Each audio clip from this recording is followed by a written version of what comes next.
تو دیکھیں جناب جو حالات ہیں معیشت کے، تو جب میں ٹاپ سٹوری پڑھ رہی تھی اسی معیشت کے حوالے سے میری زبان لڑکھڑا پھسل گئی، اس نے ساتھ لڑکھڑا نہیں گئی، دیا. میرا ساتھ نہ دیا اور میرے اوپر جو ہیبت آ رہی تھی، کیفیت آ رہی تھی. تو اس وقت جو ہماری گزر بسر ہے، آپ سوچیں ایک عام آدمی جس کی تنخواہ 20,000 ہے، 15,000 ہے، 25,000 ہے، وہ کیا کرے گا؟ وہ 50,000 کیا ہے کرے بھائی، گا؟ ایون 50,000 سے نیچے 50,000 والوں کے لیے مطلب یہ تو سروائیول ہم ممکن کہہ نہیں رہے ہیں رہا. پتہ نہیں ان کے ساتھ کیا ہوگا اور کیا حکومت ان کے لیے پیکج لائے گی. جناب شرح سود کی ہم بات کر رہے تھے، 3% بڑھ کر 20% ہو گئی ہے. انٹر بینک میں ڈالر کی قدر ایک ہی دن میں 19 روپے بڑھ کر اب یہ 285 روپے 9 پیسے ریکارڈ سطح پر آ گئی ہے. اوپن مارکیٹ میں تو الگ ریٹ چل رہے ہیں، الگ ریٹ چل رہے ہیں جناب. وہاں پر ڈالر نے ٹرپل سینچری کر لی ہے، 292 روپے میں یہ فروخت ہوا. اور حالات یہ ہیں کہ مہنگائی نے ماضی کے تمام ریکارڈ توڑ ڈالے ہیں اور عوام کی کمر توڑ کر رکھ دی ہے.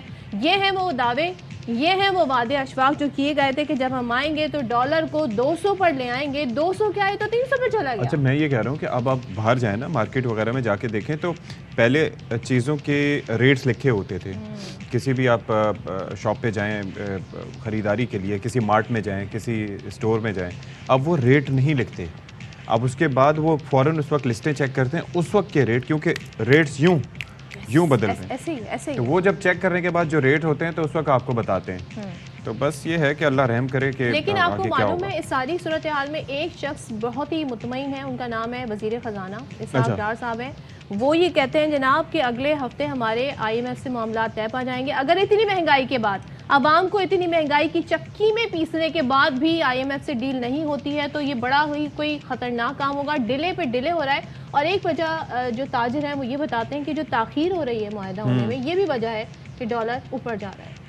there are different factors as واللہ well. علم. تو اس پہ اب جناب دوسرے جو مطمئن شخص ہیں، ایک مطمئن شخص کا تذکرہ کر دیا صدف نے، دوسرے مطمئن شخص ہیں مفتاح اسماعیل، جن کو ستمبر میں نکال دیا گیا تھا. اور وہ تب کس سے بات سے مطمئن ہے؟ وہ مطمئن ہے کہ جو کچھ ہے ملبہ ان پہ نہیں آ رہا. یعنی کہ ان کے حوالے سے کہا جا رہا ہے کہ جو اس وقت تک انہوں نے کیا تھا وہ ٹھیک تھا، وہ معاہدے کے اوپر لے گئے تھے. اس کے بعد اسحاق ڈار صاحب نے جو 3-4 مہینے روک کے رکھا ڈالر کو اور پھر اہم فیصلے جو کرنے تھے وہ نہیں کیے، اس کی وجہ سے پھر یہ ساری چیزیں ہوئی. تو مفتاح صاحب نے انہوں نے یہ بھی کہا تھا کہ اگر آپ نے مجھے ہٹانا ہی تھا، جو فیصلے میں کر رہے تھے، بڑی تنقید ہو رہی تھی. اور نواز شریف اس وقت کہتے تھے، مریم نواز بتاتی تھی کہ جب پیسے بڑھے تو پیٹرول پرائز بڑھے تو میاں صاحب اجلاس چھوڑ کے چلے گئے. کہتے ہیں میں عوام کے ساتھ ذاتی برداشت نہیں کر سکتا. اب کیا ہوا؟ اب کہاں ہیں؟ اس کے بعد وہ یورپ چلے گئے تھے. تو مفتاح صاحب نے کہا کہ میرے ساتھ مجھے ہٹا کر آپ کسی اکانومی سے ریلیٹڈ بندے کو ہی لے آتے جس سے نو ہاؤ ہوتی. تو دیٹس اے بگ اسٹیٹمنٹ جو ان کی کیا کہتے ہیں جی. دیکھیں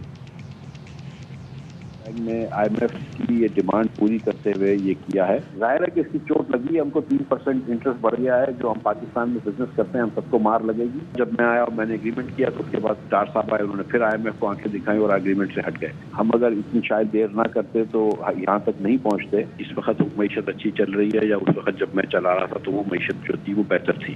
یہ فیصلہ تو آئی تھنک عوام کر رہی ہے اور نظر آ رہا ہے. ہم نے سیاسی دشمنیاں کرتے ہیں، کس چیز کے لیے کر رہے ہیں؟ صرف اقتدار کی لڑائی ہے. یہ کھلواڑ ہو رہا ہے. مطلب یہ کوئی معیشت کے کوئی کنسسٹنٹ فیصلے تو نظر نہیں آ رہے. اب اس وقت سیاست کو ریاست کے اوپر ترجیح نہیں دے سکتے.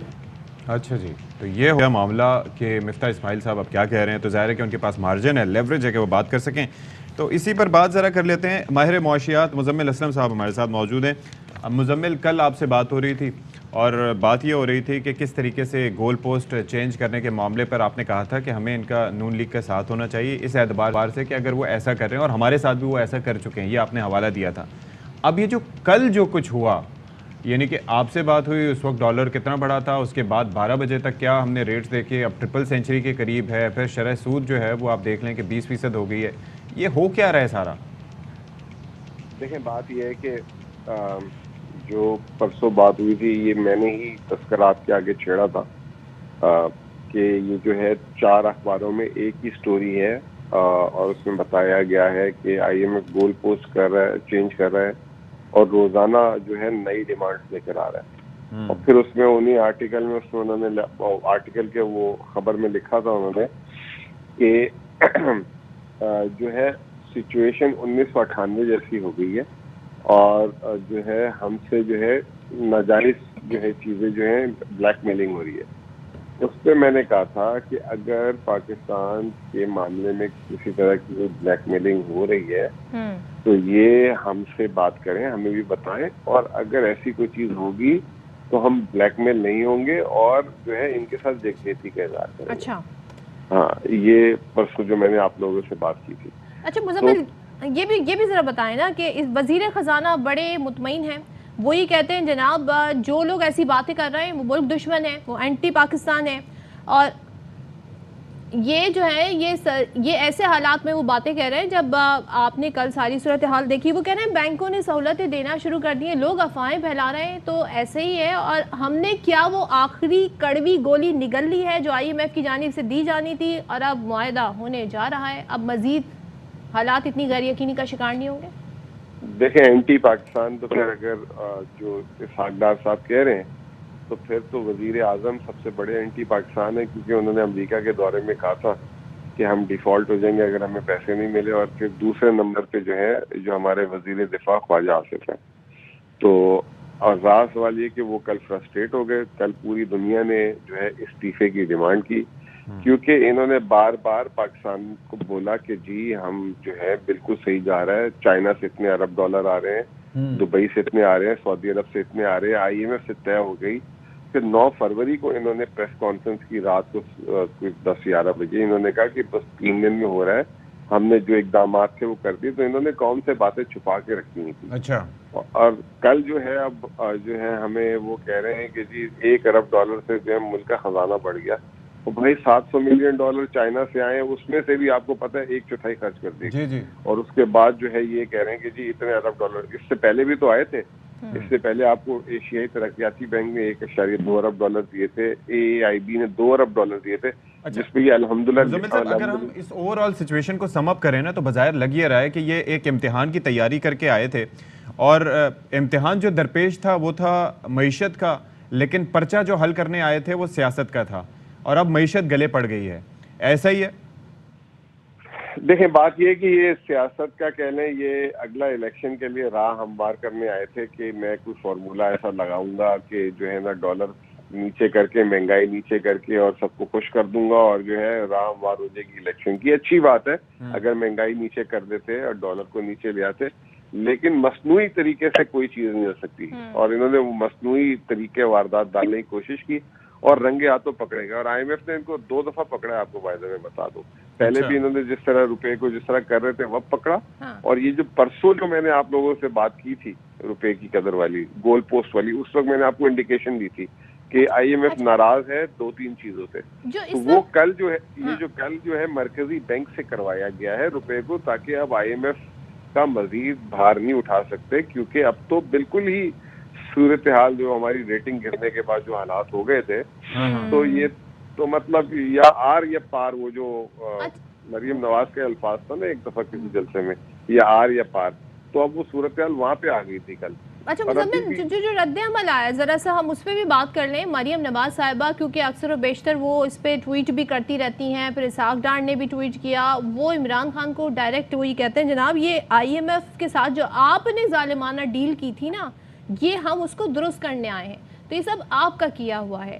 تو ذرا اس پہ آپ کمنٹ فرما دیے گا. وہ آج بھی جو 10 مہینے 11 مہینے بعد ان کی حکومت کے بعد بھی وہ کہتے ہیں جی یہ آپ لوگوں کا کیا ہے، PTI کا کیا ہے، اس وجہ سے ہمیں IMF کے یہ تمام تر معاملات ڈیل کر کے عوام پہ یہ مہنگائی کے بوجھ ڈالنے پڑ رہے ہیں. اچھا یہ تو بڑی اچھی بات کی آپ نے. پہلے تو یہ کہ وہ جو کل انگریزی لکھی تھی مریم نے اپنی ٹویٹ میں، عوام کا بڑا رد عمل آیا اس میں کہ یہ مریم کی انگریزی نہیں کسی سے لکھوایا ہے.